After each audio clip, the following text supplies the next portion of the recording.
వైసీపీలో ఉన్న కాపు నాయకులందరూ కలిపి మనం గూడిపోటానిగా ఏర్పడి ఒక మీటింగ్ కండక్ట్ చేశారు. ఆ మీటింగ్ లో రకరకాల చర్చలు, రాబోయే రోజుల్లో మనం ఎలాగా ఎవరి కింద పాలితానం చేయాలి, ఏ విధంగా చేయాలి, వీటి మీద చర్చలు జరిగినాయి.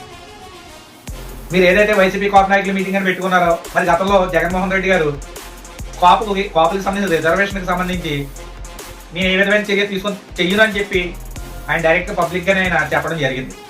ఆ రోజున కూడా ఆయన కింద తొత్తుల కింద పనిచేశారు, తర్వాత కూడా ఆయన కింద తొత్తుల కింద పనిచేశారు. ఈలోపు ఎక్కడ ఎవరు చచ్చిపోయినా దాన్ని ఏదో రకంగా పార్టీ పొత్తు చల్లడం, లేదంటే కమ్యూనిటీ పొత్తు చల్లడం ఇది ఒక అలవాటు అయిపోయింది. ఈ మధ్యకాలంలో చూసుకుంటే సచ్చినోడు లేకపోతే చంపినోడు లేకపోతే ఇంకొకడు ఎవడైనా కానీ మానవతా దృక్పథంతో మాట్లాడటం మానేసి కేవలం రౌడీలకు సపోర్ట్ చేస్తూ, ముద్దాయిలకు సపోర్ట్ చేస్తూ, రాష్ట్ర శాంతి భద్రతలకు వికాసం కలిగించేలాగా, అంటే ఒక ముద్దాయికి మనం ఎప్పుడైతే ఒక రేపిస్ట్ అయి ఉండొచ్చు, లేకపోతే ఒక మర్డర్ చేసిన వాడు అయి ఉండొచ్చు, లేకపోతే 25 కేసులు ఉన్న ఒక వ్యక్తి మీద వీళ్ళు వెనకేసుకు వస్తున్నారంటేనే, అంటే రేపు పొద్దున్న మేము వస్తే రప్ప ఆడిస్తామంటే ఇలాంటి వ్యక్తులను పెట్టుకునే రప్ప ఆడిందని అనుకున్నాం. కానీ ఈలోగా ఏరిపి ఆడేస్తున్నారు ఈ రౌడీ షీటర్లు అందరినీ. రేపు పొద్దున్న మనం రప్ప ఆడించడానికి ఉండదు అనే భయంతో ఇంకోటో వాళ్ళకి మద్దతు పలుకుతున్నారు. న్యాయంగా ఉన్న వ్యక్తులు వెనకాల వెళ్ళండి, తప్పు లేదు, దానికి మేము కూడా సపోర్ట్ చేస్తాం. అంతేగాని కొంతమంది ముద్దాయిలు తీసుకున్నా, లేకపోతే ఇంకొక వెనకాల మీరు పనిచేయడం మొదలెట్టారనుకో, రాబోయే తరాలకు మీరు ఏం చెప్తారు అనుకుంటున్నారో మాకైతే అర్థం కావట్లేదు. కానీ చిత్రహీనులుగా మిగిలిపోతారని మేము అయితే మాత్రం చెప్పదలుచుకున్నాం.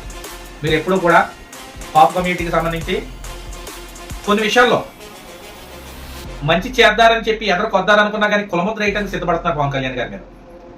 మీరు గతంలో కాపులకి ఏం చేశారు? కేవలం మీ పదవుల కాపాడుకోవడం కోసమే పనులు చేశారా, లేదంటే కనుక కాపులకి ఏదైనా చేశారా అన్నది కూడా ఒకసారి మీరు చెప్పాల్సిన శ్వేతపత్రం విడుదల చేయవలసిన పరిస్థితులు కూడా ఉన్నాయి. వైసీపీలో ఉన్న రెడ్లు ఎప్పుడు కూడా రెడ్ల గురించి ప్రెస్ మీట్లు పెట్టరు, రెడ్ల గురించి ఎక్కడ అవహేళన చేస్తూ మాట్లాడతారు, వాళ్ళ కులానికి వాళ్ళు సపోర్ట్ చేసుకుంటారు.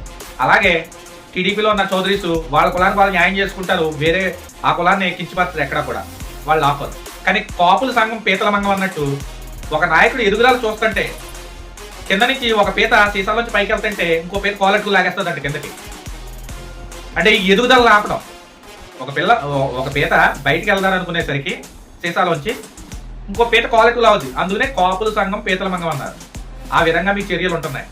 ఈ రోజున రాష్ట్రానికి దశ దిశ ప్రపంచం చెప్పుకునే విధంగా పవన్ కళ్యాణ్ గారు పనిచేస్తుంటే కాపు నాయకులైండి మెచ్చుకోకపోయినా పర్లేదు, ఇలాంటి చెత్త స్టేట్మెంట్లు మాత్రం ఇస్తే రాబోయే రోజుల్లో గ్రామాల్లో కాపు యువత చేత చాలా బలమైన ఎదురుతినే పరిస్థితులు ఉంటాయి. మొన్న ఎలక్షన్లో చూశారు, 11కే పరిమితం అయ్యారు. ఈసారి గ్రామాల్లో పరుగులు పెట్టించే రోజులు మీకు దగ్గరలో ఉన్నాయి. మీరు పవన్ కళ్యాణ్ గురించి ఎంత తక్కువ మాట్లాడితే అంతా మీ మంచికే. కాపు నాయకులు అని చెప్పుకునే ముందు కాపులు ఒక నాయకుడు ఎదుగుతున్నందుకు ఆనందపడండి, అంతేగాని మీ ఇష్టం వచ్చినట్టు మాట్లాడితే ఒక కాపు యువతగా, ఒక కాపు కుర్రోడిగా ఊరుకునే ప్రసక్తి లేదు. పవన్ కళ్యాణ్ గారు పార్టీ పెడితే నిబద్ధతతో పనిచేయడానికి మన నుంచి ఒక నాయకుడు వచ్చాడని చెప్పి ఆయన వెనకాల పరిగెట్టాం. అప్పటి వరకు రంగా గారే మాకు మార్గదర్శి. తర్వాత పవన్ కళ్యాణ్ గారిని చూశాక ఇప్పుడు ఆయన అడుగుజాడలో మేము నడుస్తున్నాం. కానీ మీరు కేవలం మీ స్వలాభాల కోసం, మీ సొంత స్వలాభాల కోసం వేరు పార్టీలో ఉంటూ కులాన్ని కించపరచకండి. మీరు చేసుకోండి, మీ రాజకీయం మీరు చేసుకోండి. కానీ కులం విషయంలో మాత్రం ఇంకొకసారి ఏదైనా మాట్లాడితే పాప యువత చాలా బలమైనటువంటి ఎదుర్కోవడం జరుగుతుంది.